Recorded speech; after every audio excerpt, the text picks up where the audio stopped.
Salut tout le monde! Aujourd'hui, on plonge dans l'une des histoires les plus incroyables de la Bible, les 370 jours de Noé dans l'arche et le sacrifice qu'il a fait après le déluge. Imaginez un peu, Noé, sa famille et une multitude d'animaux, tous enfermés dans un immense bateau en bois pendant plus d'1 an. Pensez à la foi et à l'endurance incroyable que cela a demandé.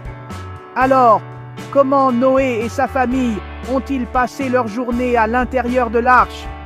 D'abord, il fallait gérer un véritable zoo flottant. Nourrir, nettoyer et s'occuper de tous ces animaux, ce n'était pas une mince affaire.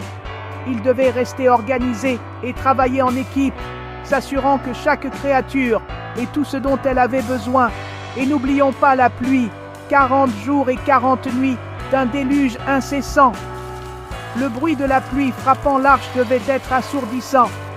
Mais Noé a fait confiance à la promesse de Dieu, croyant que les eaux du déluge se retireraient.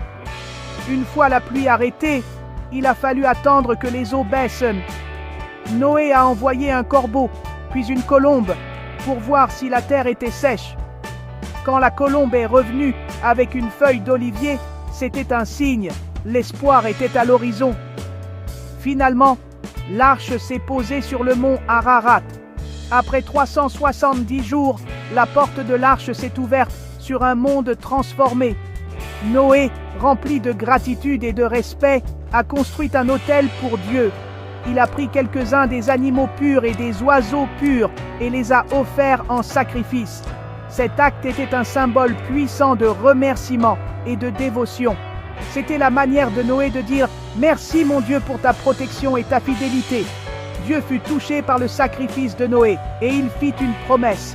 Il plaça un arc-en-ciel dans le ciel comme signe de son alliance, la promesse qu'il ne détruirait plus jamais la terre par un déluge. L'arc-en-ciel était un magnifique rappel de la miséricorde et de l'amour de Dieu. L'histoire de Noé est bien plus qu'un simple récit de survie. C'est un témoignage de foi, d'obéissance et du pouvoir incroyable de l'espoir. Son voyage nous apprend à faire confiance aux promesses de Dieu, peu importe les tempêtes de la vie.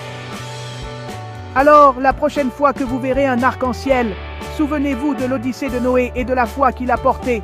Merci d'avoir regardé et n'oubliez pas de liker et de vous abonner pour plus d'histoires bibliques inspirantes. À la prochaine!